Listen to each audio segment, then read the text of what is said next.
Osemero,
All right, good evening, wherever you are. And thank you for joining us today in our second conversation from hope, from CAT to hope. This is a conversation that we are starting, and it's a conversation that we want to make sure that it continues to ensure that we have hope for those who have been cut. Today, we have a number of participants or panelists who are here to help us in this conversation. And to start with, we are being joined by Sadia Hussein, who is an activist, an FGM champion from Tana River County. And we also have Fatuma Hakar, who is also an FGM activist from Garissa County, and she's also an FGM survivor. Apart from that, we have Mr. Vincent Mwita, who is a gender equality advocate and chair activistas, Kuria Migori County. Probably he will be able to tell us what activistas is about. And also we are being joined by Mr. Elijah Don Bonyo from the Joint Secretariat, the Joint Alliance Secretariat, who is also the head of Secretariat Joining Forces Alliance in Kenya. And ladies and gentlemen, thank you so much for joining us today for this conversation on this very important day ahead of the International Day for Zero Tolerance for FGM across the globe. And this is a campaign that happens every year. But now, today, we are having this conversation ahead of, as we going, ahead of the launch or the premiering of a documentary that we did recently and covering or involving one of us who is Sadia Hussein, an FGM activist in Tana River County. This is a documentary that is very important at this time when FGM practice has been a big issue, including when the president of Kenya recently declared to end FGM by 2022. That is a commitment that we are following very closely. Thank you very much, ladies and gentlemen, and karibu sana for this conversation. Let me begin by inviting Sadia Hussein, who is an activist in Tana River County, as I have said earlier. Sadia, karibu sana, and tell us about this day and about the documentary that we just did about you, and karibisha everyone for this conversation.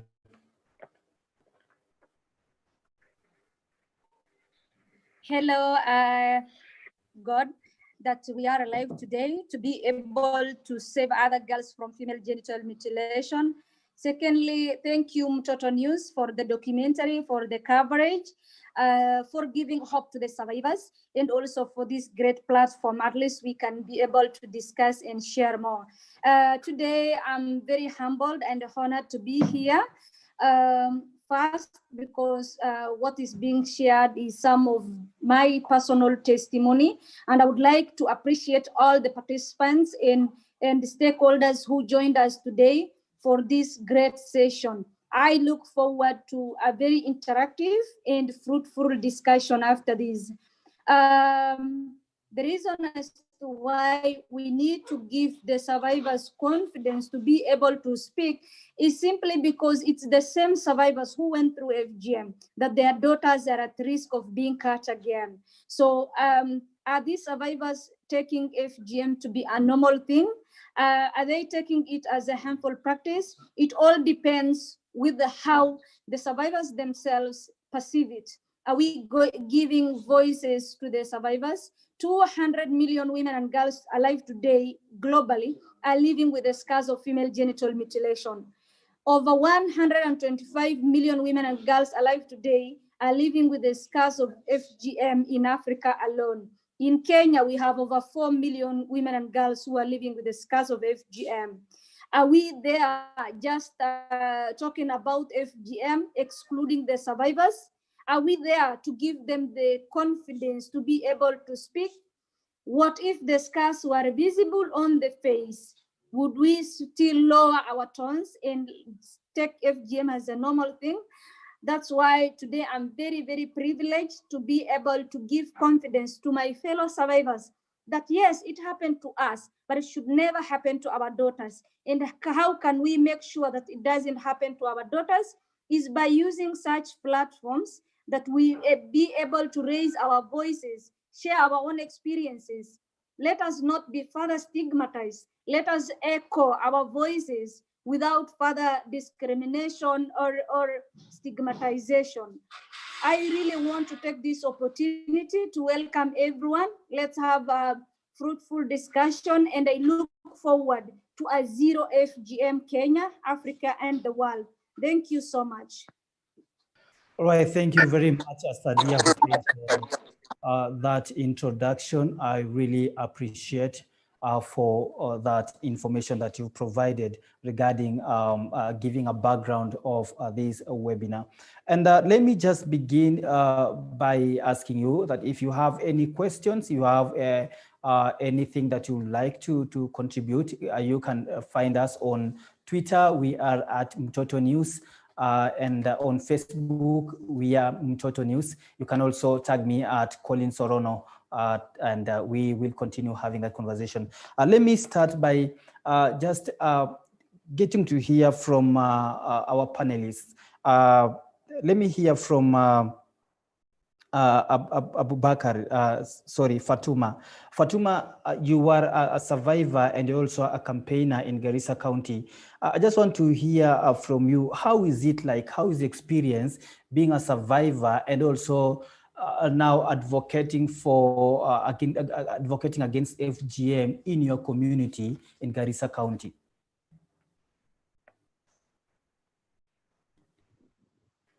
Fatuma, can you hear me? Yes, I can hear you very well. And sorry, and hi everybody, and I'm Fatuma from Garissa County, and FGM survivor, and I'm also the founder and CEO of a CBO called Galka in Kenya. And first of all, how I start and that organization was through an experience with FGM. And I have 3 girls. That is how I came to encounter the FGM.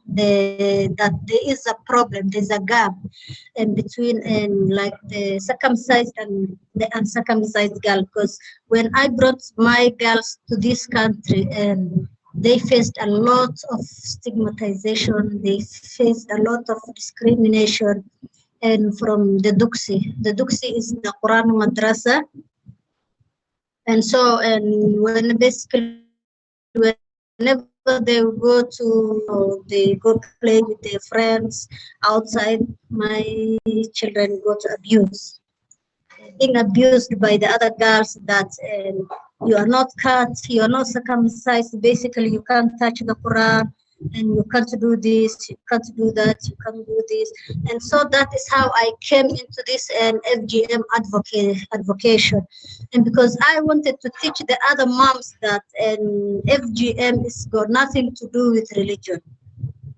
That basically FGM, basically they're getting cut for the men, and basically the men don't know what it involves, because we have to show them the reality that this is what the girls are going through. This is all the pain the girls are going through. So what I am doing is, and the younger generation, basically, I'm showing them that this is the pain that we have to go to get ready for you guys. And so they promised me they want to do, and they want to cut their daughters. And what else I formed is I formed a dads group. So we have a group of dads who are advocating for zero FGM. Basically, we have to stop the FGM.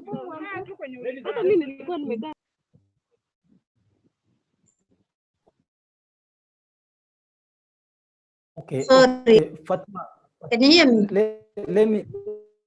let me cut you short.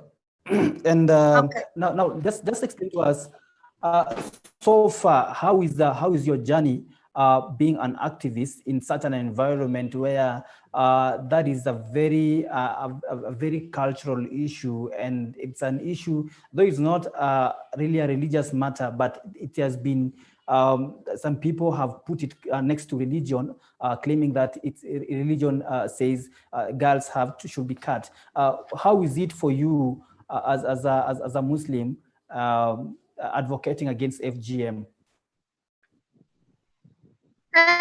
Yes, so and basically, I don't know. I can say that I don't know much translation about the Quran, but I have a sheikh with me always. I have an Islamic scholar always who is ready, who always explain to these people that he quotes the Quranic verse.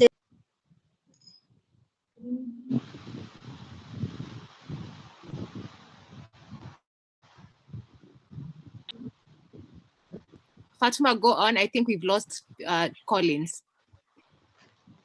Okay, can you hear me? Yes, I can hear you. Okay. So basically, that is what I do. Is and I go whenever I'm going to do an FGM and sensitization, or I go talk about FGM in the community. I go with a sheikh. I never go alone. So I never go anywhere without a sheikh who knows how to explain on the Quranic level.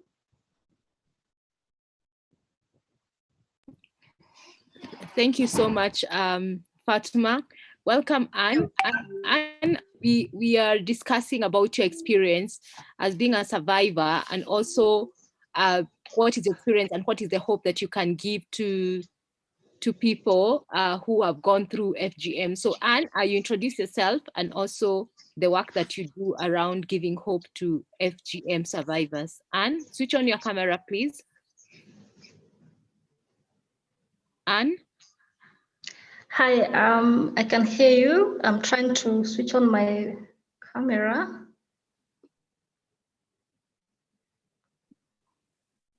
Go on. Yeah, hi, good afternoon. My name is Anne Motian. I am from Narok County. I underwent FGM when I was actually 13 years old. I was in class 7. And then I just proceeded with my life. But the emotional scar, the psychological scar remained with me for 2 decades. I've really never been able to speak about it. It's like I was living in denial for over 2 decades. It's actually up to 2019 that I was able to come out clean and admit that I went through FGM for the first time.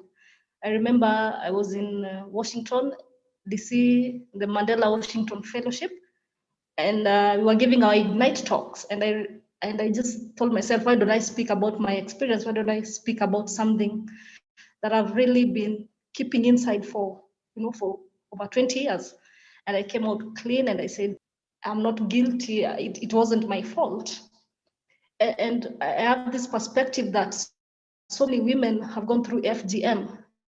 They're just keeping quiet. Most of the survivors have not been able to come out and speak up because of the guilt and the shame And once I spoke about it for the first time, I felt liberated. I felt a burden I had for over 20 years lifted from my shoulder. So I came back and I started working with my sisters, and we're planning to film a documentary in Narok with the support from the US Embassy. We want to bring out the voices of the survivors to come out and, just say what they went through, because we cannot stop something that we are still in denial about. It is actually continuing because most people have not been able to come out clean. So for me, it's really being able to step out and be bold enough and admit that I went through FGM and encourage other survivors to come out and speak about it. Yeah, thank you. Thank you so much, Anne. I will go to Vincent, and being a male champion and having your friends, your sisters, your colleagues being cut. So what has been the experience for you, Vincent?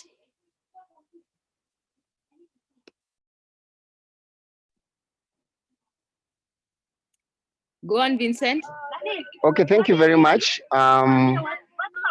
By name, I'm Vincent Mwita from Kuria, that is Migori County. And by definition, I'm a gender equality and equity advocate, and as well as an men and FGM champion.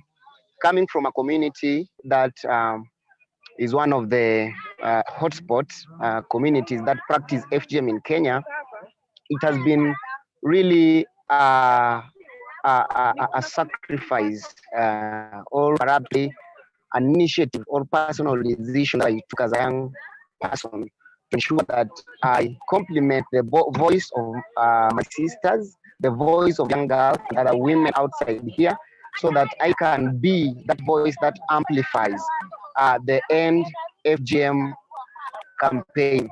So basically, this drive me to start an organization, a community organization that called Activistas Kuria. It is basically for young people, young advocates, young activists in Migori County in Kuria, that brings young people to speak against sexual and gender-based violences issues.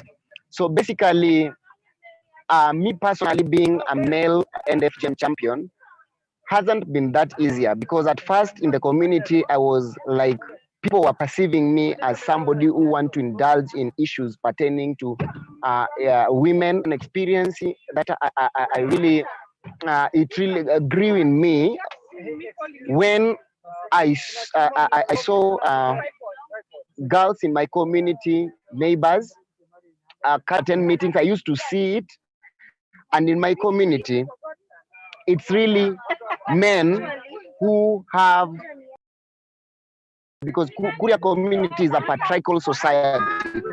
Women and girls are being seen that like their spaces are maybe in kitchen. They are not supposed, there are things that the community, or because of that patriarchy, it doesn't allow women or even my sisters or girls to participate in this. So I really needed to start something, the discussion, and the only way out was to come up with a group of young people, that is Activista Kuria, a community-based organization.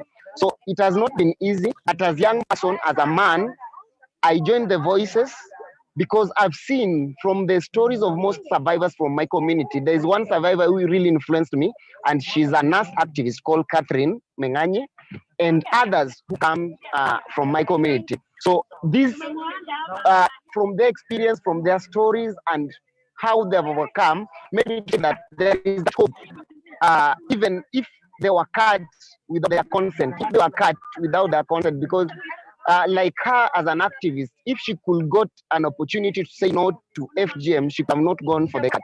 So it really needed to say that the conversation really had to start from our home. And I'm glad to say that from now, by now, there are two sisters who are following me who are not cut, and we are still in the Kuria community. So it is through passion, through aspiration, it is through things that we are seeing in the community that drive me to see this. But again, I come in and say that we are the voice of the voiceless, we are the voice that need really to speak against abandonment of FGM. There is hope even for the girls. There is no need for discrimination. There is no need not to give the survivors the space, but they are the voice that need to talk outside here, so that we can really learn the innovative ways. We can really learn from experience on the innovative ways to accelerate the abandonment of FGM. Yeah. Okay, all right. Thank you, Vincent. We understand that one of the challenges that we have today is that, yes, there are survivors of FGM who are at home, probably, and the challenges like probably they want to get married, and the young men who don't understand these things say, probably, I don't want to marry a lady who is cut. What are you doing in terms of communication? Like, how are you communicating that out there? Yes, our sisters have been cut, but those who have been cut should not be victimized. Okay, thank you so much. Thank you so much for that, Collins. That's a very interesting question that you asked. For one, through my initiative, the Tivista community-based organization, what we do, we have programs around behavior change communication. So basically what we do is to ensure that we have these dialogues, we have this conversation, we have training, that we ensure that we rally at the young people, we rally at the community, we rally girls, women in the community to ensure that we change the perception, we change the narrative. And this is because for us only, I don't believe that FGM is a cultural practice, but again, this is something that is constructed. It's a practice that comes to basically violate the rights of girls and women. So what we bank on as a CBO is behavior change communication. And by doing this, so we ensure that we have conversations to unpack the myth, to unpack the misconception around FGM. We rally young men to see that basically there is nothing wrong with uncut girl. There is nothing wrong with uncut woman. And this is something that for centuries we've seen the Menendez founder, that is Tony. We've really learned a lot, borrowed a lot from Tony in his quest to rally more men and boys in Kenyan community to ensure that they become the voice. So basically, this is a conversation that we do at the community level through we even carry intergenerational dialogue. By the elders are there, the women are there, the young peoples are there, so that we can break any barriers that in between the young people and the older generation, so that we can understand. But basically, the rest of the panelists, I must say that we need to have more conversation at the grassroots level. We need to change the perception, to make the community to own the abandonment of FGM. They need to announce by themselves. They need really to understand why saying that FGM is bad. Learning from the personal stories of the survivors, learning from the positive stories of the uncut girls. And I definitely not, I don't see any uncut girl or cut any uncut girl having an issue. So these are conversations that I know need to go from day to day and here and there. So it is not a one thing. I know we have a long journey, but again, we must start from the mindset of our communities at the dialogue, at the grassroots level through dialogues, and even learning from other best practices of abandonment of FGM. Like there's a model that we can learn from Tostan in Senegal, a program called Tostan in Senegal. It is an initiative that rally the community to use the positive change stories, the positive attitudes to ensure that they own themselves the process of saying no to FGM. Thank you. Yeah, thank you, Vincent. Let me ask this to Sadia. Vincent has talked about rallying the community and just sensitizing young men that there is there's no harm in marrying that lady that was cut because it wasn't her wish. Probably, I know you might have encountered these cases, Sadia. Just tell us, do you have any such experiences in your campaigns or during your campaigns? Repeat the question kindly.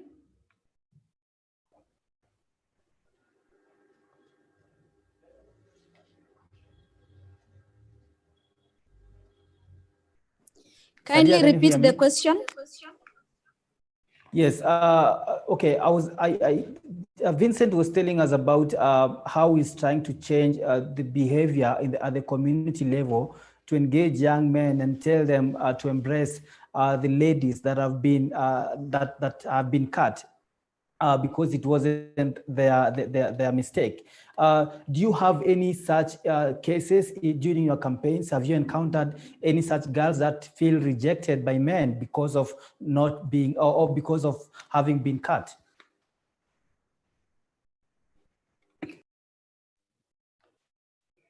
Okay, let's say, yeah, in my community, girls are being rejected for not being cut. Most of the time, they want like girls to go through FGM so that they can be able to get married. In fact, FGM is a direct linkage to child marriage, and that is what is actually hindering or making our girls not prosper in terms of education. A lot of girls drop out of school after FGM. And even in Tana River, we have high illiteracy level, whereby in the areas that FGM is rampant, at the hinterlands, you find that most of the girls do not even transit to secondary education. Once they are cut, they are subjected to the cut, then they get married off immediately. So now some of the things that are contributors to FGM are, let's say, for example, our community thinks that if a girl is cut, then she will not be promiscuous. If a girl is cut, then they will preserve her virginity. But I always ask myself, if you are fearing that your girl will be on hit, of, for God's sake, girls are not animals to be on hit, you know, you want to reduce that urge, you know. But I am asking myself a question: who is controlling the sexuality of a man? Who is controlling the virginity of a man? Who is controlling the faithfulness of a man? Why are we only controlling these girls who has a capacity of getting pregnant once in a year, when the root cause is that men are still the perpetrators who are making these girls pregnant and has the capacity of impregnating 10 girls a day? So it's a great injustice against women and girls. And FGM is done to curb that sexuality and control the woman's body and control the woman's sexuality. But the question lies again with the community. You are controlling this girl because you don't want her to get pregnant. But who is controlling this man? Because a girl will never become pregnant alone. And when it comes to marriageability, the same way Vincent was saying, you know, nowadays, again, and this is a call to all men, again, the same men want girls to be packaged in a certain way. Now they do not no longer want FGM. They want girls not to be cut, but they are saying we want pleasure. And that's what really makes me mad, because we went through FGM because of these men. Now they want us to end FGM because they want to benefit from the abandonment of FGM.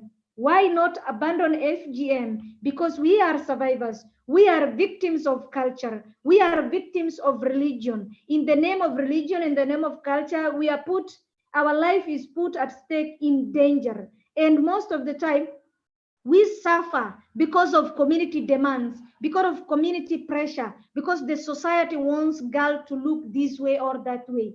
And patriarchy is still following us. We don't have voices. And as Anne says, I agree with her that we survivors do not really have voices, because FGM has been normalized. Even in the instances when women are dying every day, still people think FGM is a normal thing to do. But what if the scars were visible on the face? today, everyone would be sympathizing and asking me. Last time I had a scar on my eye and someone was asking, Saadia, what happened to your eyes? And if today, for example, the scars was again also visible on the face, people would be asking me, Saadia, where is your nose? Where are your lips? Because the scars are visible, but since it's done to a hidden genitalia, and that's why I wrote the book, The Hidden Scars of FGM, which Mtoto News, actually, you are the people who are hosting the launching.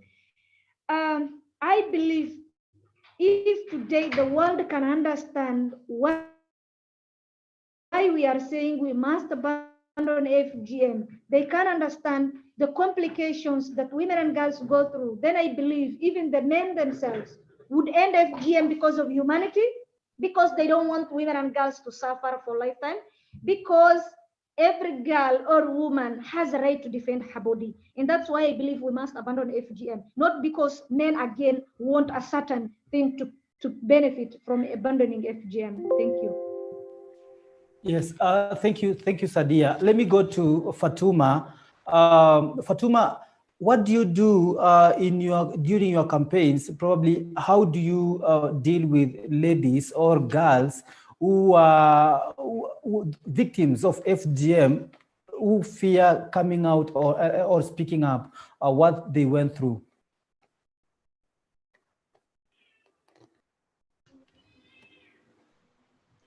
Fatuma, can you hear me? Yes.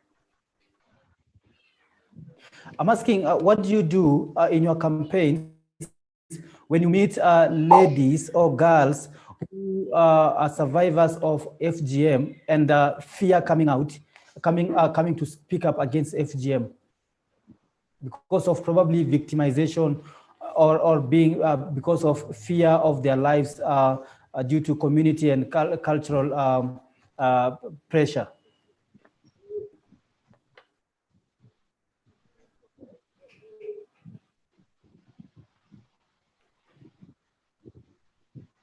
Can you hear me, Fatima? Hello, can you hear me? Yes, I can hear Yes, you, but still the Sadia sound is coming back to me right now. I can hear Sadia up to now talking. So okay. The question I was asking is, yes, what do you do when you meet girls who feel rejected due to FGM? I can't hear you completely. I can't hear you. Let me just leave and come back again. Can you hear me? Okay, all right. Thank you very much. Let me now go to Elijah. Elijah, from he's the head of Joining Forces Alliance. Yes. Sorry, I think you can leave, then you come back, you rejoin. Probably your audio has a problem. Okay, let me hear you from you, Elijah. Tell us about what is the Joining Forces Alliance and what do you do basically?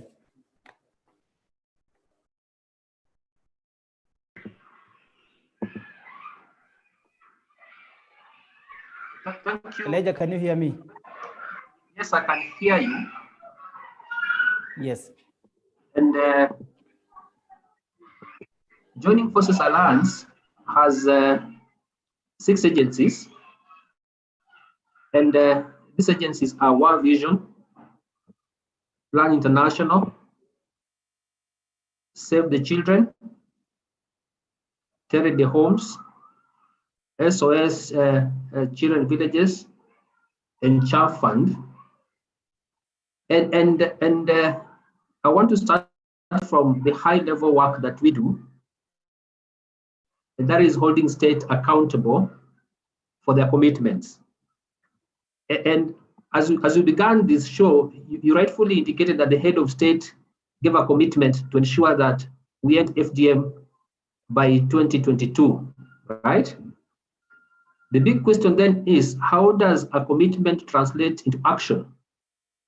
Well, one of the things we are doing as an alliance, we are looking at data, and we are concerned that the head of state commitment to end FGM by 2022 basically means that by 2022 we should be having all villages in Kenya being FGM free.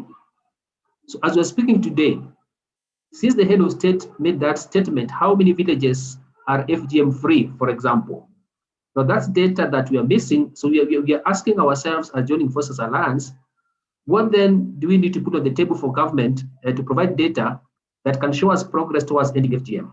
So in this conversation, it will be important to appreciate we have grassroots work that is going on all over the country. And this grassroots work is what is contributing to progress. So the actors who are doing this work, like Sadia and team, are doing a very good job. But the actors who are supposed to document the work they're doing to show progress, in my view, they need to do more. It's very painful that the people who are doing a good job are the same people struggling to document their jobs. It would have been helpful if the government invested in documenting the work being done in the communities by the community-based organizations. So like here we are today, that I'm here to see government documenting the good work that people are doing to end FGM. So as an alliance, we are asking ourselves whether there's an opportunity for government to collaborate with civil society organizations to document the work that is going on, to begin to show whether we are making progress towards the presidential commitment to end FGM. And I like the language of grassroots movements. So perhaps again, where does the funding for these groups come from? You know, most of these groups are relying on non-state funding. How come the state is not funding these groups? If we hear the story from Kuria, the CBO from Kuria, you know, they really want to do a lot of work, but I'm sure there could be financial limitations. So perhaps in this conversation, we may also want to ask ourselves, what can we do to ensure that the grassroots organizations are funded? So as an alliance, we are working with some of these organizations at the grassroots level, but we really think strongly that the state has to put some substantial resources to support these grassroots organizations. And maybe later on, if you allow me, I wanted to show you some data around funding to FGM programs in this country, and also to show you what is being shown as progress. So that we look at the good stories that are going on from Kinasagi and team, the good work, but at the same time, we put some data on what government is reporting in terms of annual progress, and of course, the financing part of it. Thank you. All right, thank you, Elijah. And probably on your side, yes, you're keeping the government accountable in terms of probably showing us numbers or in terms of what has been done. And now, what is your contribution at the grassroots level? And do you think you've played your key role? Because I understand all these organizations partner with probably activists and campaigners at the grassroots level, and also probably government agencies. Do you think like you've played your role and you've exhausted the responsibility you're supposed to play? Thank you. Like I said, these are 6 international agencies. And the core business of international agencies is to strengthen capacities of local agencies, local community-based organizations. So these 6 agencies together, we work in several counties, including counties where we have FGM-related activities, but we don't implement these activities directly. So we support the local community-based organizations to do a lot of the implementation. The community groups, the youth groups, you know, the children groups, because like we are saying here, it is the community themselves that can lead this campaign, you know. So we are strengthening capacities of those community-based organizations. For example, if you pick religious leaders, there's a component that we are doing that strengthens the capacity of religious leaders to understand the root causes of FGM, to understand the effects of FGM, and just to encourage them to continue having this community level dialogue. However, going back to connecting the international agency and the local agency, perhaps a time has come when we must find out who else is not community-based, that has programs on FGM. So that then we ask ourselves, can we map what is community-based organization? A community-based organization is an organization that lives there, stays there, so that they take that space to have community conversations. And everyone else who is not community-based then strengthens those community-based.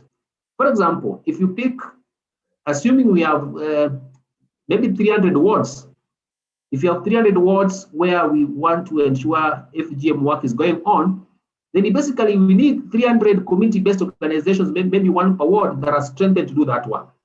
So we have done so much with community-based organizations, but I really think many agencies need to come and strengthen those community-based organizations. There's the response part of it, where the survivors may also require support. So there are places where we have been able to link survivors to mentorship programs. We have been able to link survivors to skills and training. We have been able to link survivors to income generating opportunity. And we've been able to support certain survivors with startup capitals for them to initiate livelihoods programs for themselves. Thank you. All right, thank you, Elijah. Let me go back to Vincent. Vincent, you heard Elijah say they have been able to support survivors of FGM in probably making them better. Let me hear from you. You, as the chair of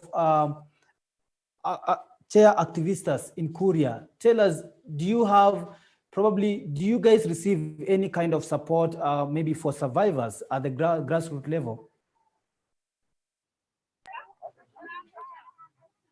Vincent, can you hear me? Thank you very much. I can hear you, Collins. And I've really heard what Elijah has said in regards to strengthening the capacity of community-based organizations and ensuring that since they are closely attached with the community, because he clearly pointed out that the CBOs are actually the organization, the community-based organization that lives their work there as Activista Kuria, that is based in Kuria, Migori County, because I come from the same community and we started that initiative there. So basically, I can say that a component of funding local activists, advocates, and also the community-based organization has really not been taken serious, especially with the international, the government, and also other organizations and institutions. So this is something that we really need to point out clear. But again, I must say that the narrative is changing, and we've seen at the global level, at the international level, the international organization, the government now is talking about delocalization, or perhaps changing the strategy to fund the local organization. We've seen he has talked about World Vision as one of the agencies in the he talked about the alliance.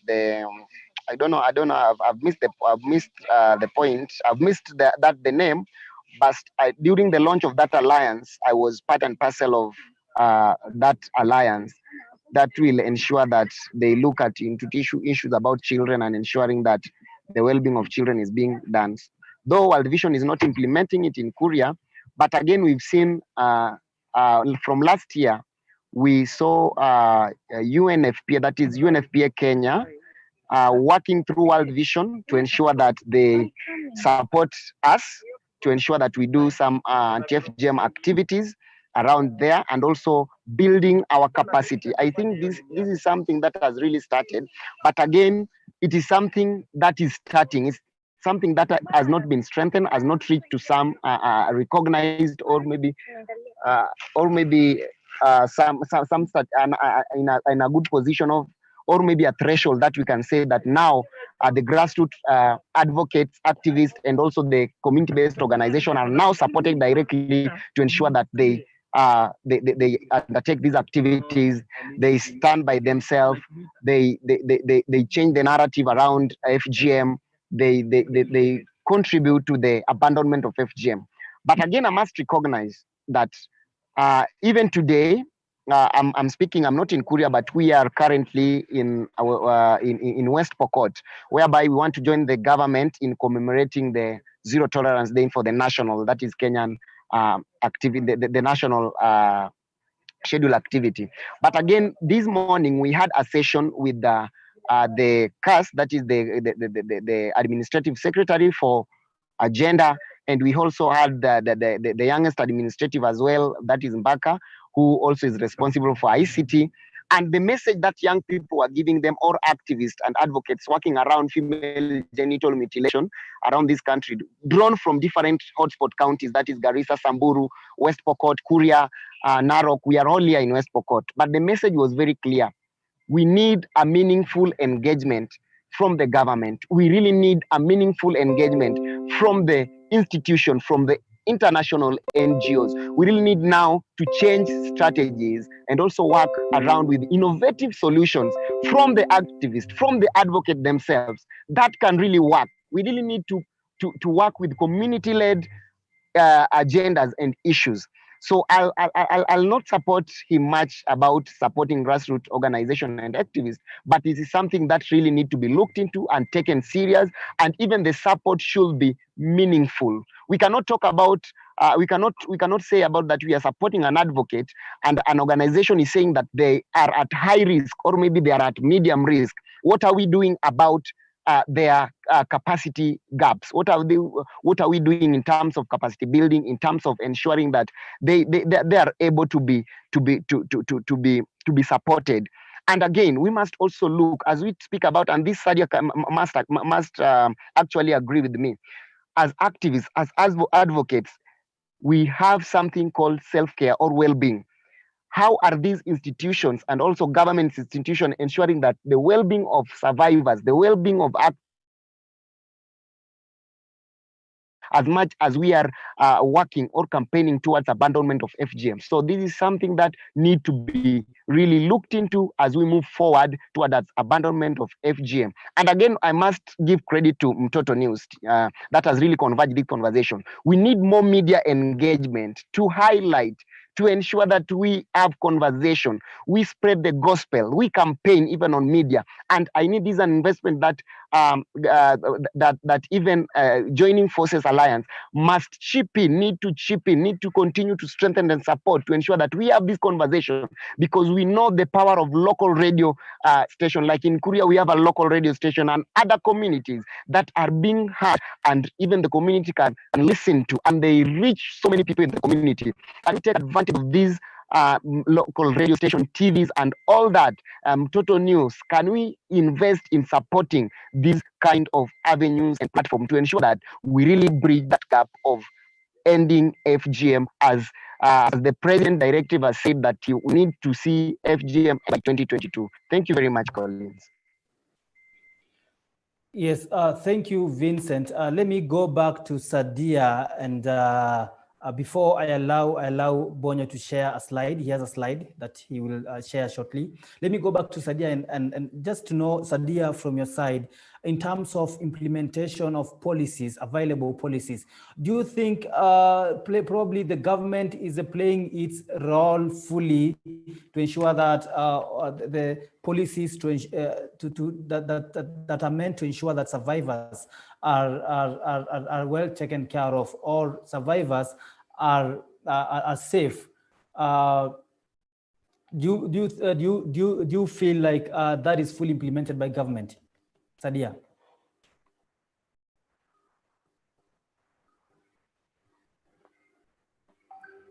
Can you hear me, Sadia? Yes. Okay. First and foremost, allow me to say that maybe I don't want to blame the government, but at some point we have really failed the community, especially the girls who are the victims of FGM. Reason being, let me talk about Tana River, for instance. Yes, we have been doing a lot of campaigns. We have been rescuing girls. We have been saving girls from FGM. But allow me to say this. We have the Prohibition of FGM Act. enough copies have still not reached the grassroots where FGM is really done. Some of them do not even know FGM is illegal. So whose responsibility is it to make sure they are enlightened and they know the law? Secondly, when there is an issue of FGM, for instance, last year on November, I had cases of girls who were cut. Then the girls were taken to the police as an evidence, you know, because you cannot arrest anyone without evidence. So the question is, are we really the enemies of these children, or are we really the saviors of these children? Because at the end of the day, those girls were put in police cells. We don't have a rescue center. We don't have a child protection unit. These girls were put in a cell as an evidence. These girls were in need of protection. They were not, they have not done any offense. So at some point we are failing actually the girls, because they feel we are more of, in fact, violating their right than even the community, because the community cut them in the name of culture. You know, they used a good language, but for us, yes, we want to protect them, but we don't have even a shelter to take them to. So I feel we have failed. Secondly, another major issue is FGM is happening every day.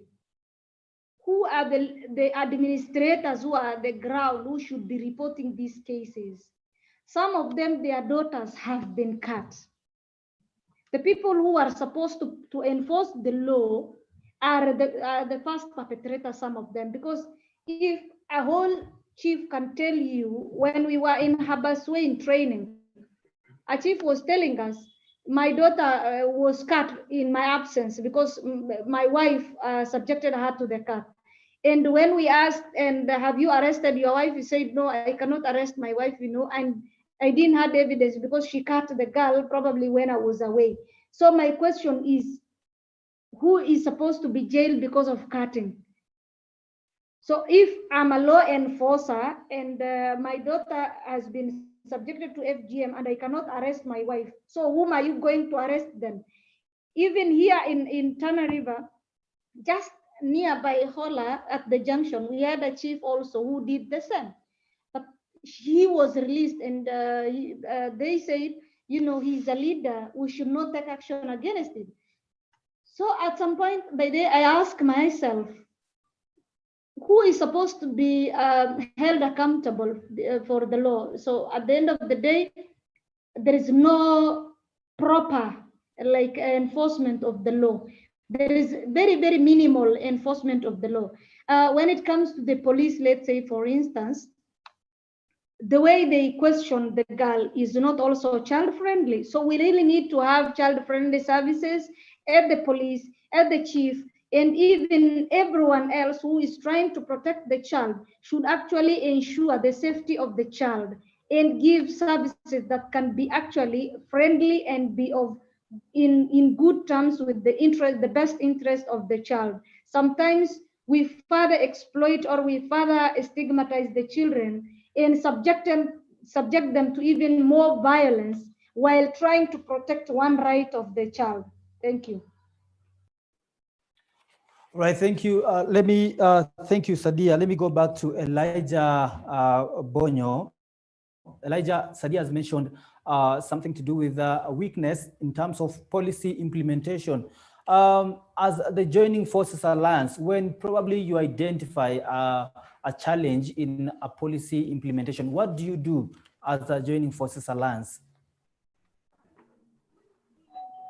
Thanks. I think specific to ending FGM, yeah, I wouldn't say there's a policy challenge because the legal framework for ending FGM is very clear. The policy framework for ending FGM is very clear. And in this conversation, I don't think there's a policy challenge in as far as a new policy or review is concerned. I think what we have is more of a policy implementation challenge.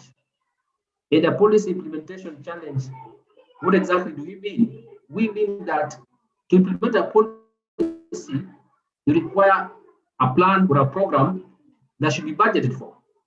And for instance, when you look at FGM, what needs to be done is known by government and by partners and by community-based organizations. So the biggest policy challenge here is funding those programs. And I still believe that, yes, the survivors and community-based organizations will do what they can do within their capacity, but unless we address what Vincent was saying, that there's need for a candid and honest conversation with government. For instance, the funding to anti-FGM board is not enough. And the targets that the anti-FGM board is reporting every year is worrying.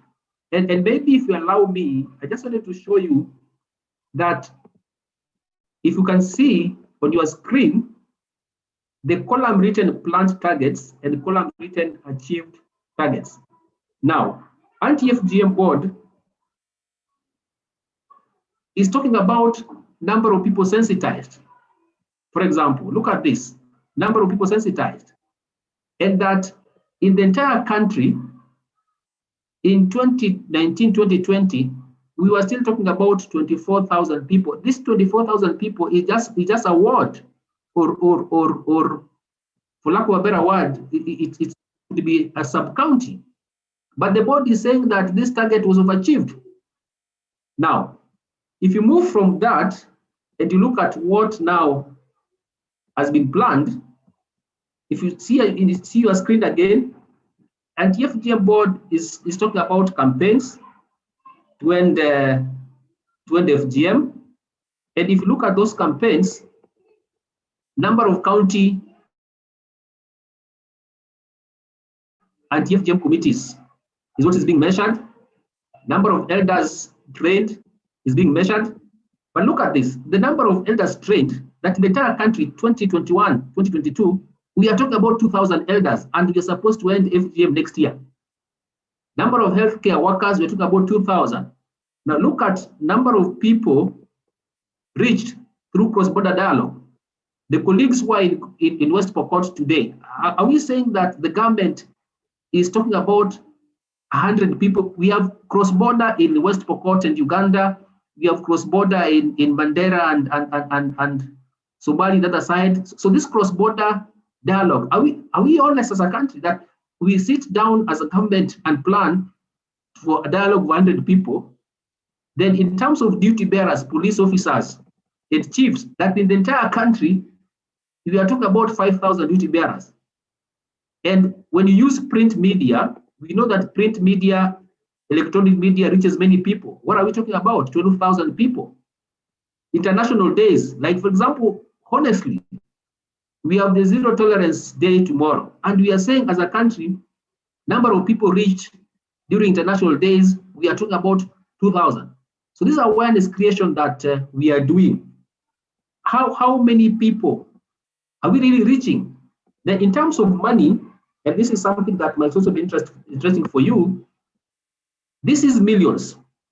Now, the anti-FGM board, looking at their budget, government is giving averagely 102 million. Now, if you look at the state machinery that has gone to West Pokot today, that will be having the function tomorrow, why can't we commit to end FGM by resources? 100 million is given to the board, right? But to end FGM, we require almost 2 billion. So look at the difference between government is giving 100 million and require close to 2 billion.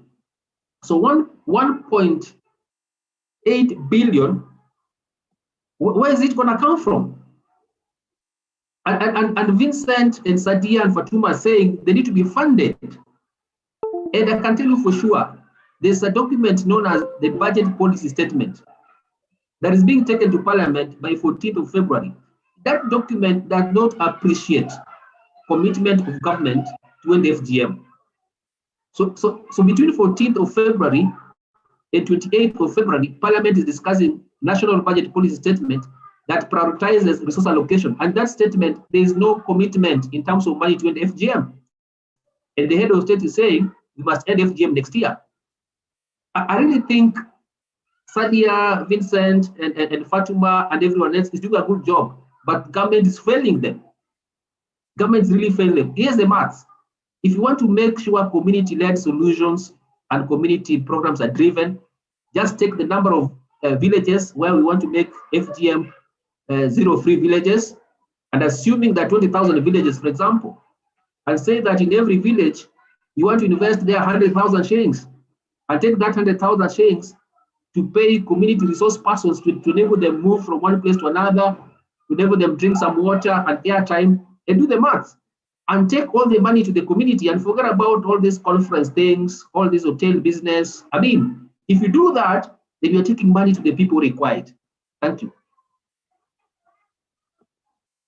All right. Also, Elijah, do you can we say that probably it was too early for the president to declare to end FGM by 2022, or was that just a political statement that we should treat as other political statements?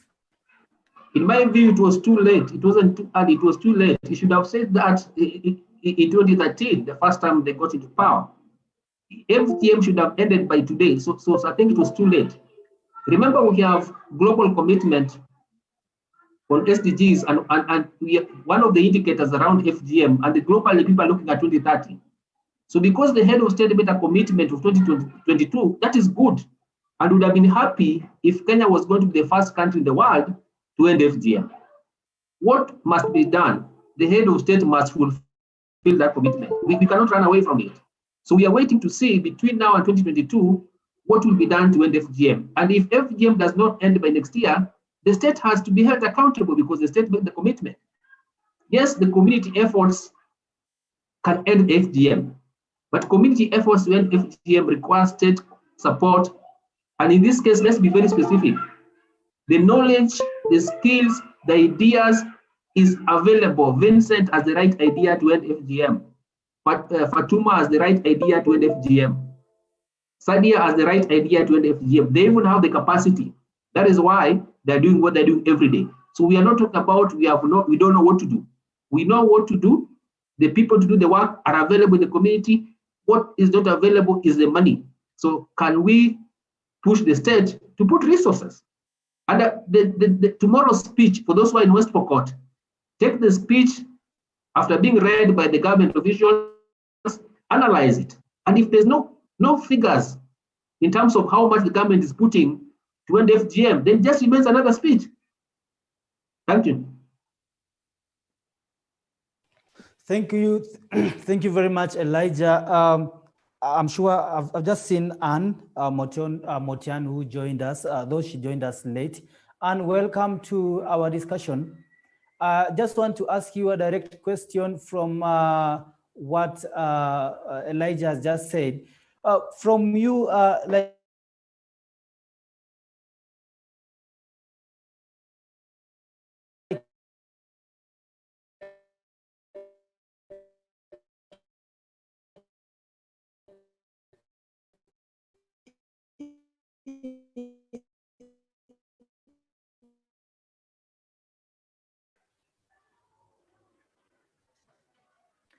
it seems Anne can't hear me. Anne, I'm asking, in Narok County, do you feel the government implementing its commitment to end FGM by 2022? Yeah, I can hear you clearly. Yeah, so in Narok County, I would say there are really great efforts. I would like to commend our former county commissioner, Mr. Natembeya. He did really great in terms of reaching out to the community, the grassroots level. I can remember even chiefs coming out and really advocating against FGM. The CBOs at the community were really actively involved in the fight. So there was a period when the government was really felt, in the fight against FGM. And but then there's just the issue of resources, whereby most of the CBOs still lack resources and support. Apart from the donor funding that we're depending on, most of the CBOs still, require support from the government in terms of reaching out to the communities. So there's still some gaps, and I believe the government can still do more in supporting the CBOs. All right, thank you very much. And in Narok, do you have any rescue center for FGM survivors or the kids that have undergone FGM? Yeah, we have a rescue center.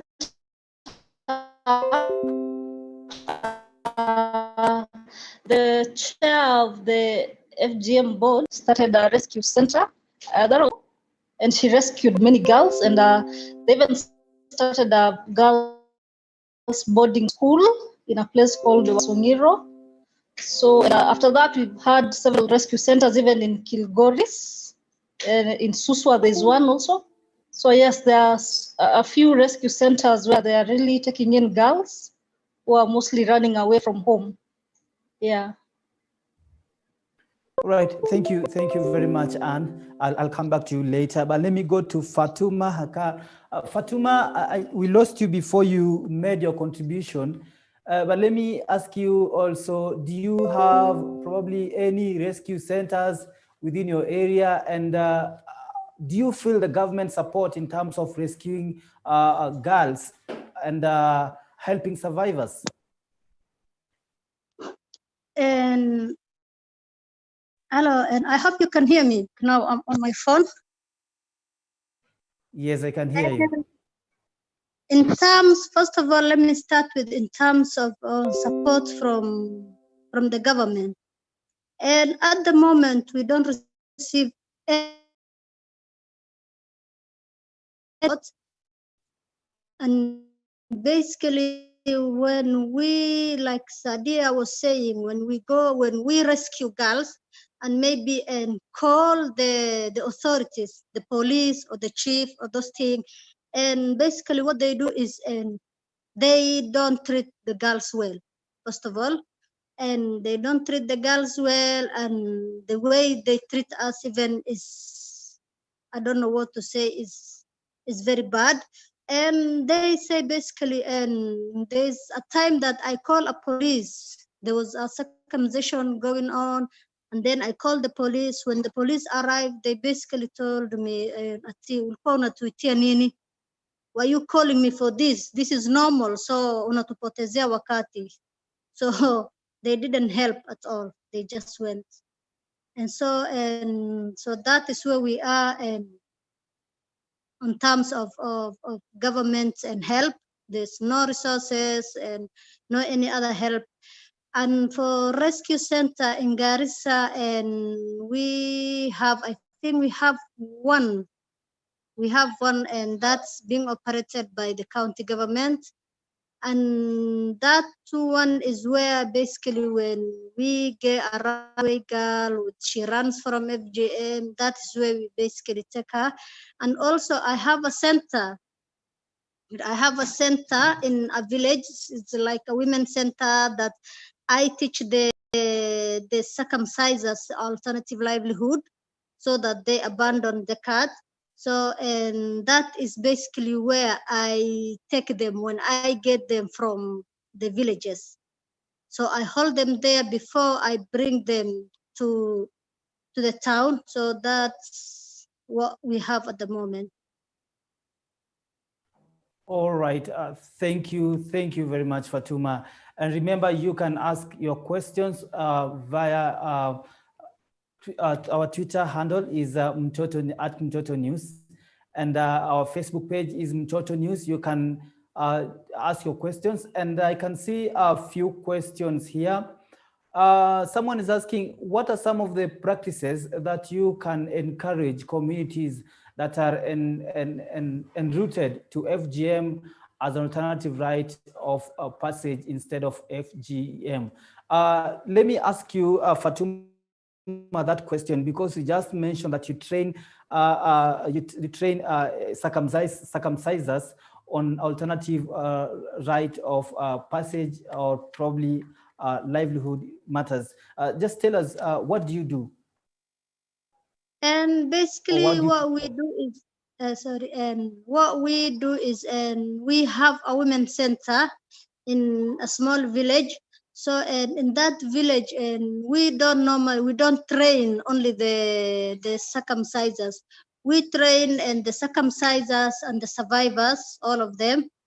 And so the circumcisers, when we get them, what we do is we bring them to the center, because when the cutting of the girl, that is money itself. So that is where the business is, these women. So what we do is, and we basically, the linking from them is just like, and when I told you now, and Collins, you have to leave your job. So where do you start? Nowhere. So before we tell them that they have to stop doing this, first of them we train, so how they can get some other income, where they can find another income.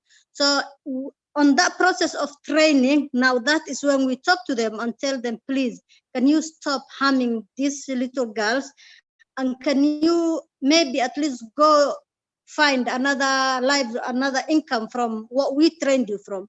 So we have now 5 women who already abandoned the cats, and we train them doing and the sharahani, the sewing. And so, and basically what they do is they are earning from those, and we give them a small starter kit to start their business. And during this pandemic, I think, and they got a lot of customer from making and the masks and those things. So that is what we do in our CBO. All right, thank you very much, Fatuma, for that. Let me now ask Sadia. Sadia, from your side, we've seen there are weaknesses in terms of policy implementation, and you've been really been so hard in terms of fighting against FGM, and you've really been loud in Tana River and across Kenya. Just to hear from you, what should we do to make sure that these policies are fully implemented by both government and communities?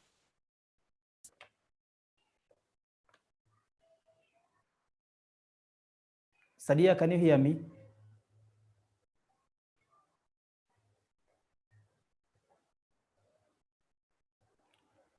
Sadia? All right, let me move this question to Anne.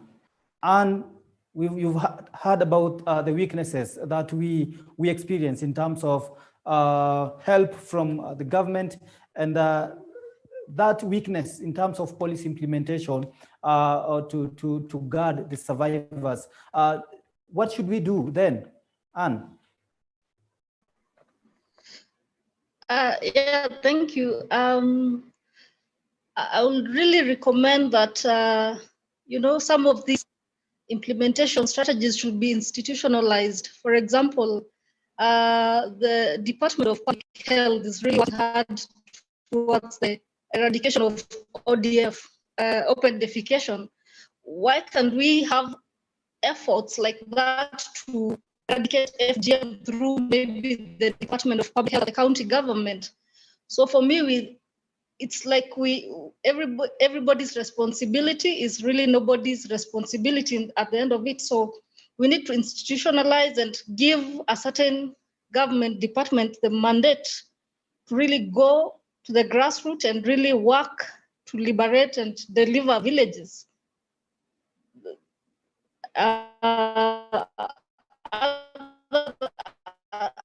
Otherwise, we will have the chiefs being some little, the county commissioners, the CBO responsibility, government laws.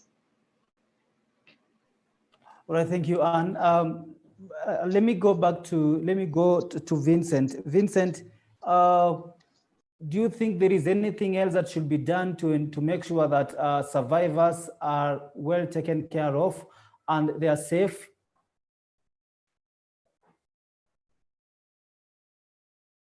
Vincent. Yes, thank you very much. I'll start off by saying that there is more and much needed things that need to be done to ensure that survivors' safety, well-being are taken care of. Just to start off, number one, we really need to ensure that survivors are capacity builded, they are well facilitated in terms of resources, and ensuring that they can as well be given that power, the voice, and also a platform to ensure that they reach out to the community by sharing their experience and also sharing their also the positive changes, the the experiences that can really give hope to the society, give hope to other survivors, give hope to generally other girls who are really optimistic, and they are really looking the world into another side of the coin, and they are also at risk of undergoing FGM. Survivors really need to be in finance so that they can create. We've just talked about the rescue centers, the resource centers, where they can be given opportunities through those resources. They can have alternative things they can do in those resource centers. They can ensure that they help in establish that we just talked about data and all that thing and statistics about what, and just ensuring that their well-being is taken care of.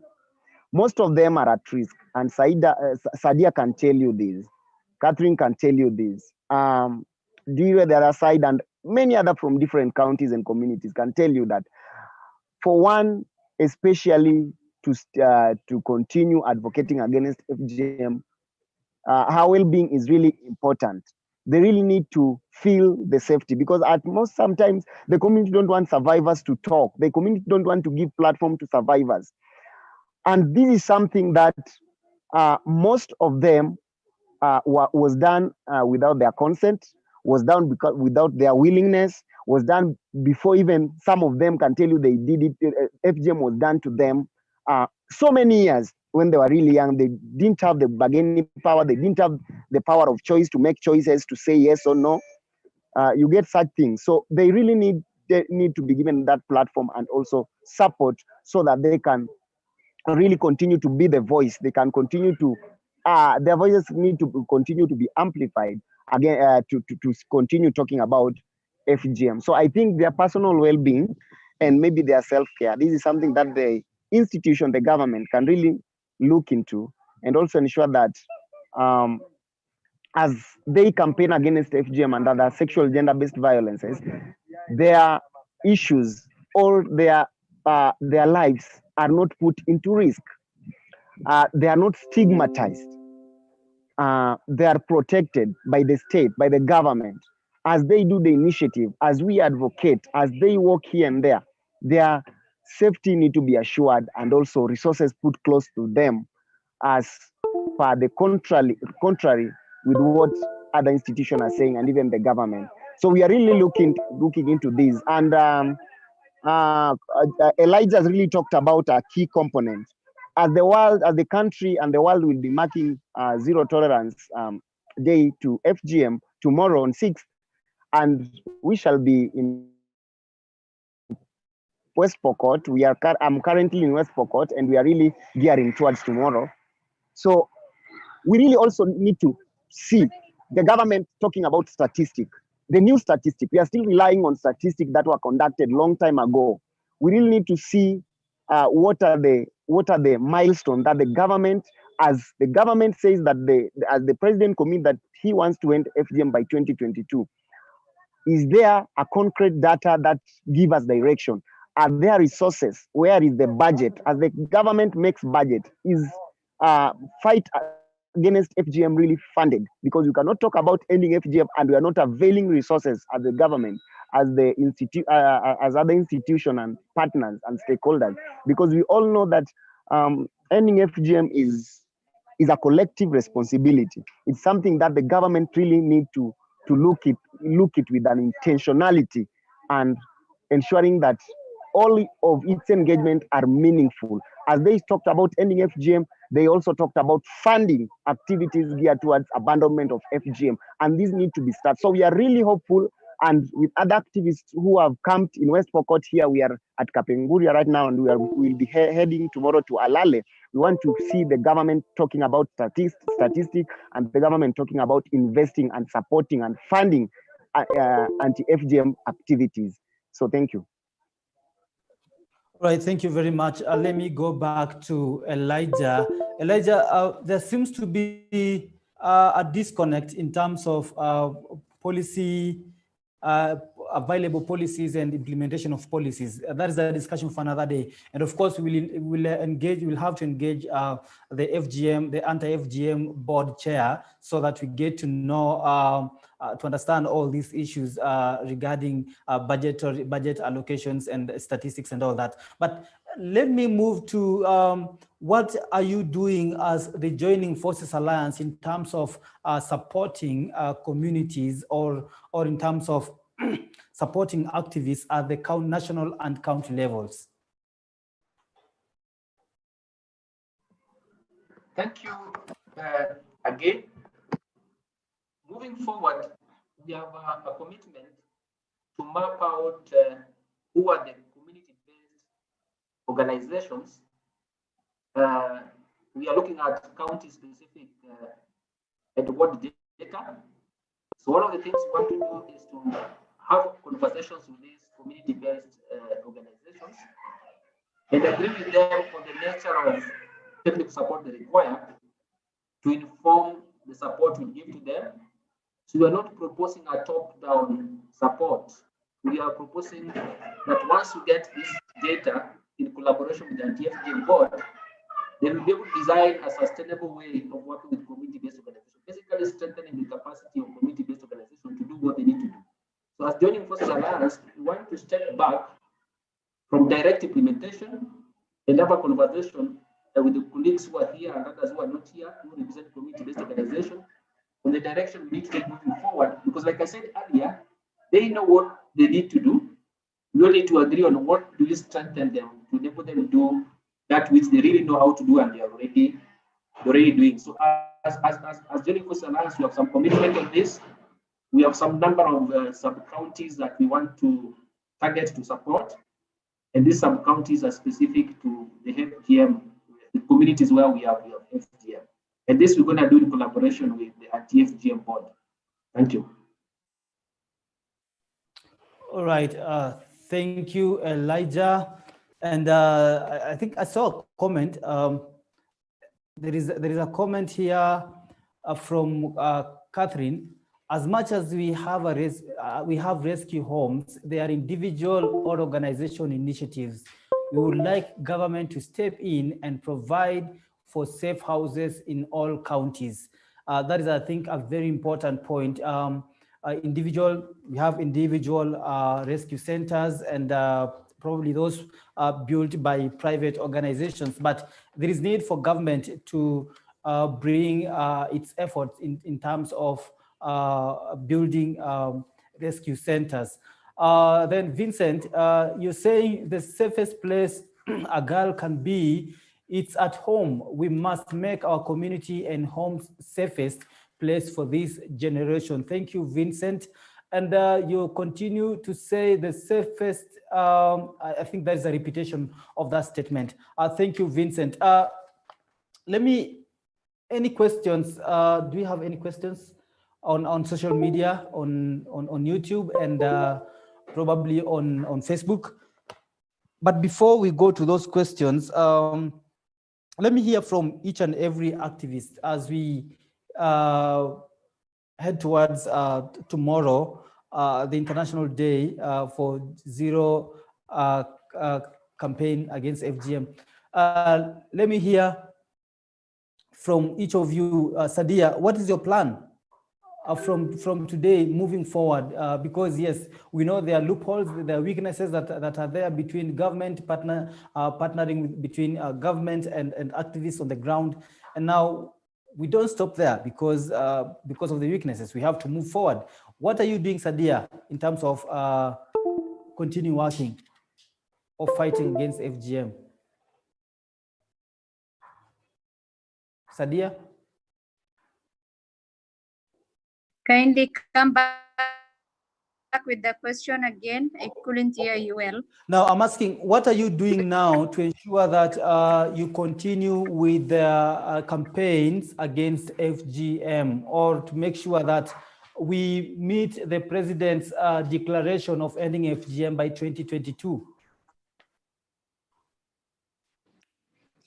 Okay, for me, I believe ending FGM is everyone's responsibility. Yeah, and I believe as a survivor, I don't wish any other girl to go through FGM. And every time we like blaming the government or blaming the organizations or blaming the donors or blaming anyone else. But as a parent, as a mother, I have a responsibility of saving my own daughters from FGM. If I was able to save my 3 daughters from FGM, I believe if every other mother would do the same, then we won't even be relying on donors. We won't be even relying on, we would have taken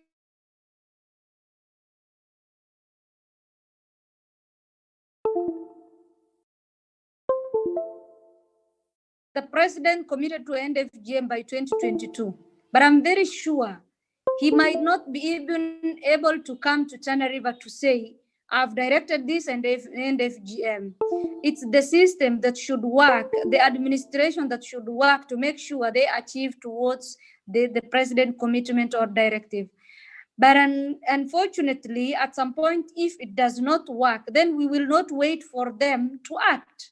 What we can do is we can hold them accountable, or perhaps maybe take the initiative. Personally, I'm always on the forefront trying to engage the communities, especially the religious leaders, to talk to the survivors. Now I'm starting to target the female religious scholars because I believe they can speak even better to the female survivors than the male scholars. So today itself in the evening by 6:30, we are going to a radio for a live talk show together with the government agents and sponsored by Global Media Campaign. Tomorrow, we are going to celebrate to mark the day in Shika Adabu. That's another community that practices FGM, because in Tana River, we have 5 communities that practices FGM. So we mark the day by having a session, a dialogue with the community. And we have a lot of stakeholders that came together to mark the day. Then from there, I will be having follow-up conversations and community dialogues in the 3 sub-counties supported by Plan International Kenya. So the conversation should not end there. Even today, we had a survivor story that ran on Citizen Television supported by World Vision Kenya. If, let's say, as stakeholders, we get committed, as the way Mutoto News is doing, we bring on board the survivors, we build their confidence. I believe no human is limited, and we can all do a wonderful job. For me, I always say, even saving 1 girl is a great milestone for us. Can we be responsible enough? We have a lot of activists in Kenya. Can every activist make sure that we have 1 girl who is free from FGM? Can we really empower the survivors? Because most of the time you get to know that majority, 90% of the activists are actually people who do not even have facts about what it is to be mutilated. Survivors are less than 10%. How can we ensure we bring on board those survivors who have unique stories to share the experiences? We give them the platform, we give them the funding is the priority, because I believe if every survivor is empowered, then whose girl will be cut? No one, right? So let's get to the target and keep moving. The time is not on our side, and 2022 is just near the corner. And I will tell you, let us not be fearing the ambitious target by the president. It might be achievable, and for me, yes, it's possible, because for Tana River, very soon, inshallah, we will be ending FGM. And as Bonyo was asking, how many FGM-free villages do we have? How many girls have we saved from the cut? I can always confidently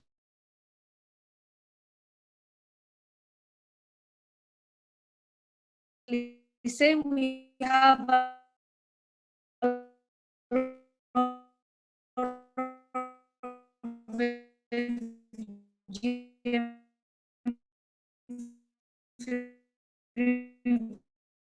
villages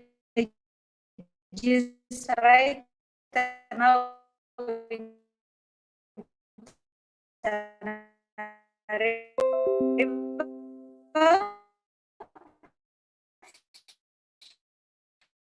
We have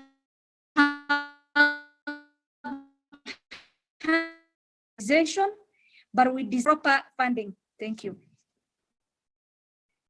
All right, thank you very much, Sadia. Thank you, everyone. Let me kindly one more thing. I remember at some point, Total News hosted a program for survivors where we had a digital platform where we shared our stories, and some of the survivors had a moving story. We all cried at the end of the day, and I was the one who was actually leading that forum.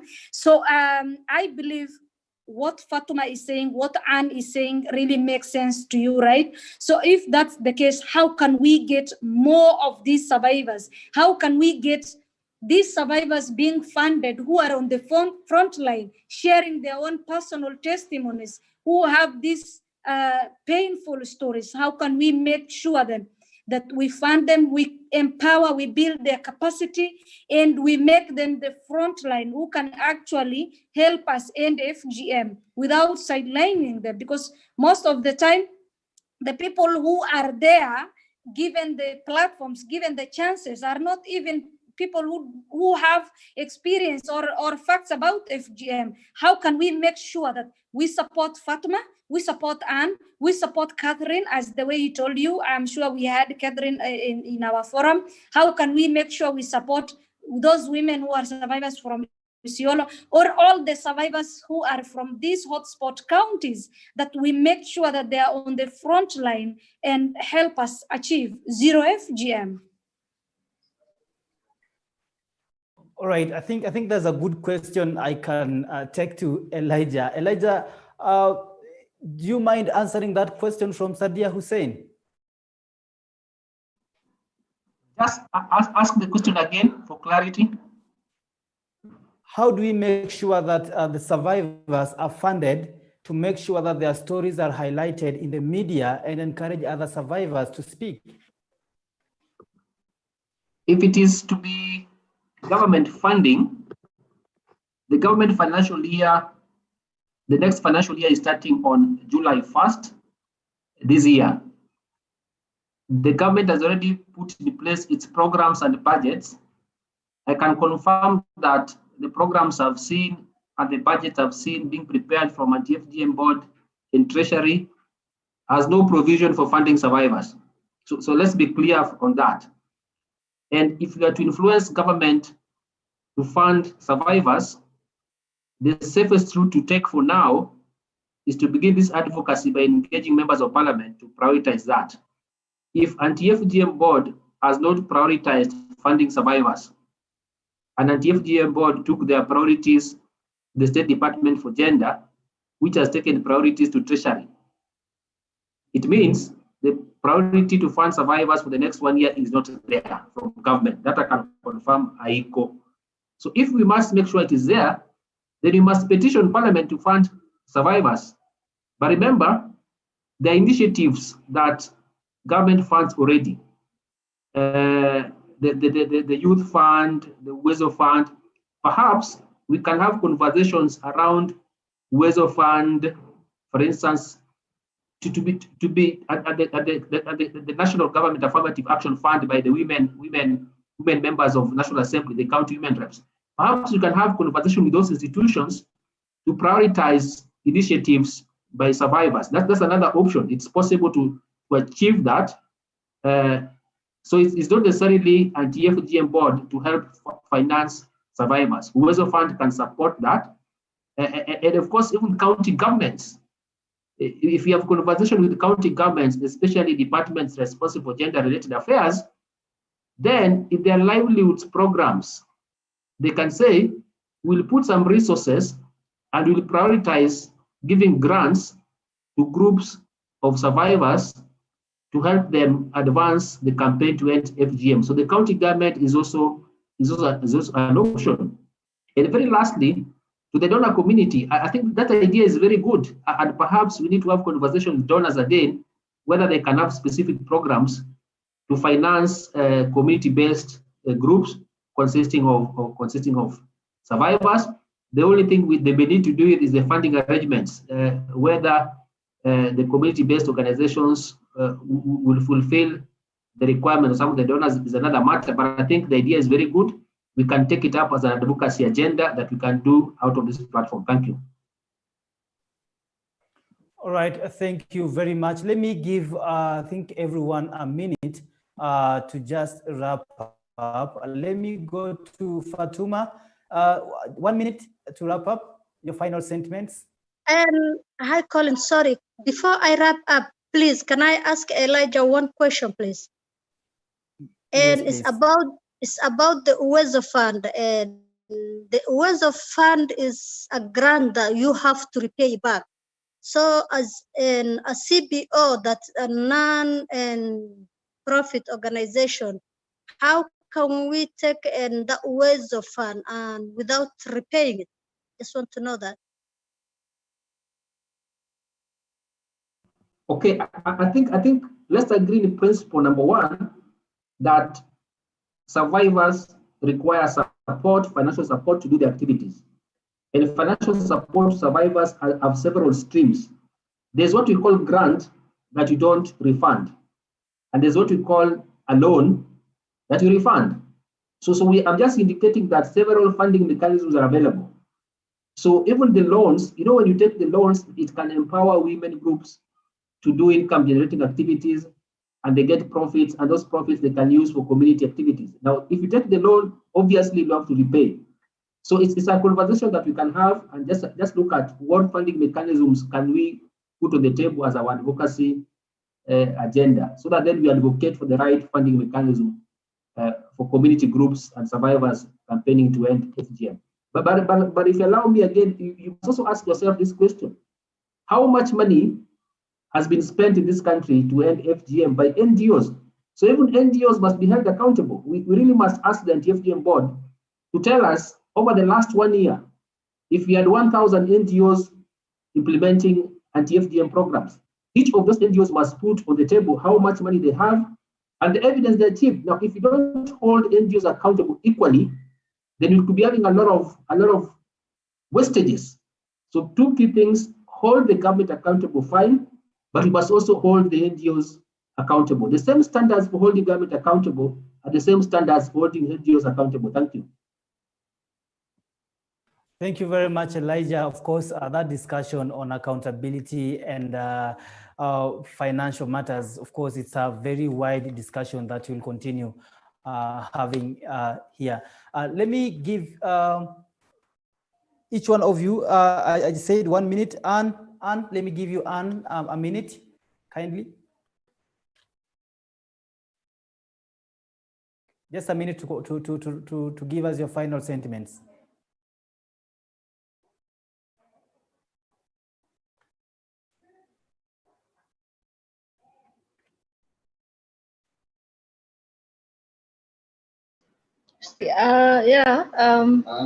Just to say that we really appreciate the efforts of different organizations and different financiers who are supporting these efforts, but also to encourage, mine is to encourage more of the survivors to really come out in your own special small capacity.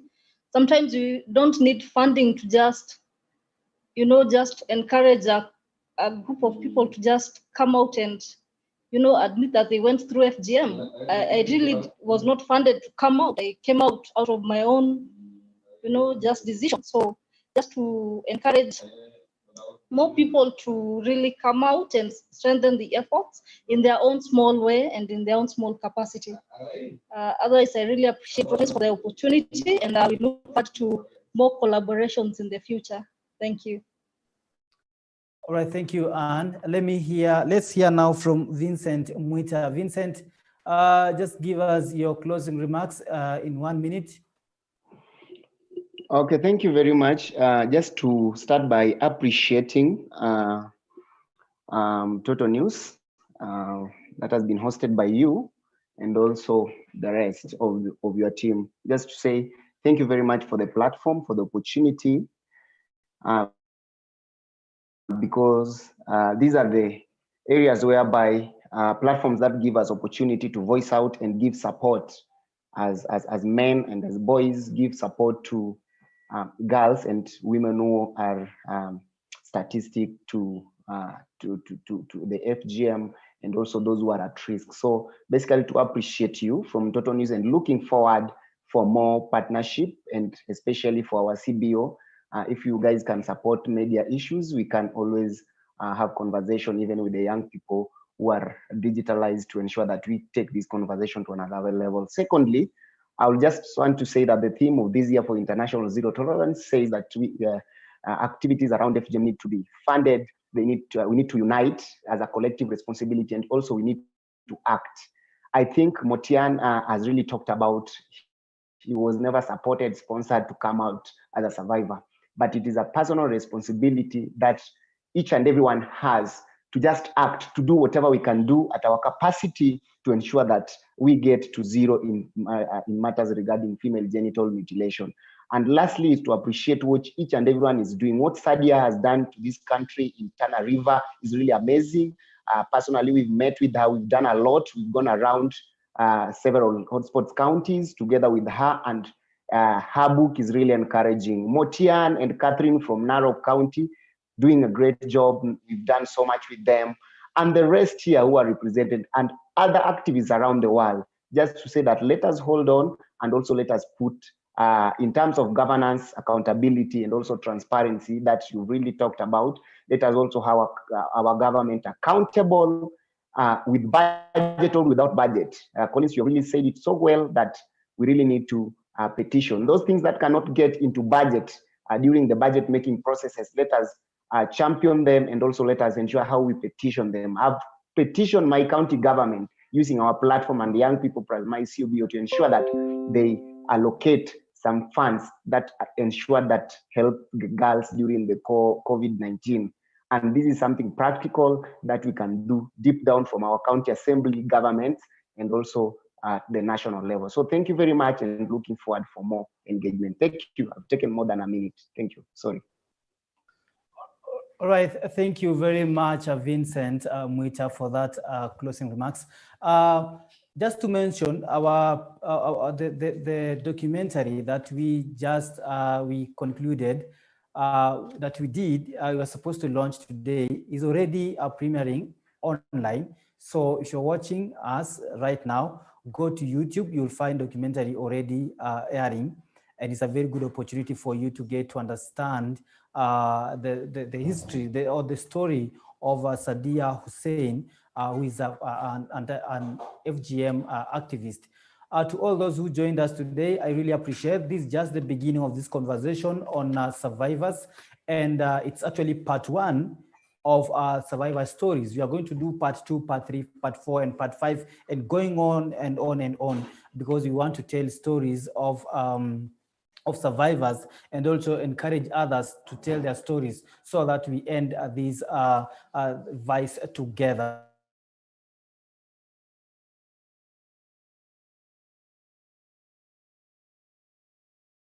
I don't know if it's my network. We lost you, Collins. lost Collins, I just want to say thank you again on behalf of Mtoto News for joining us and participating in this forum. As Collins said, this is just the beginning. We are very intentional this year as Mtoto News to bring out the voices of survivors, the voices of people who are doing amazing work around children's work, and we'll be having shows like this almost every year, every week. So thank you so much from Mtoto News. Signing out. Thank you. I'll ask those guys in the studio to switch off. My name is Sadia Hussein. I'm an FGM champion and a women's rights activist from Tana River County. My personal story began when I was 10 years old. I was cut at the age of 10. I was shocked to see a razor blade, and I didn't have that time to ask questions.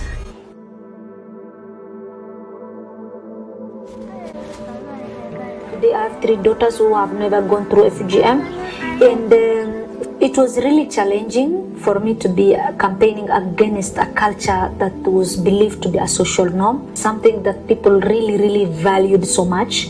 So there was a lot of resistance in my community, and some even thought I was betraying my own culture, but I never gave up because I had to protect my own daughters. Mimi ni champion kwenda FGM kwa sababu nimeona hii mila ya ukeketaji ni mbaya, wasichana wanakeketwa vibaya. Religion has been brought in wrongly into this to support this practice, and every religious leader knows that we have a duty to forbid what is evil. FGM is evil because it is harmful to the girl child. When you see a survivor, you will see the smile on her face. But unless she confesses to you and tells you her story, you cannot sympathize with her simply because the scars are hidden. And that's what we need to understand, all of us.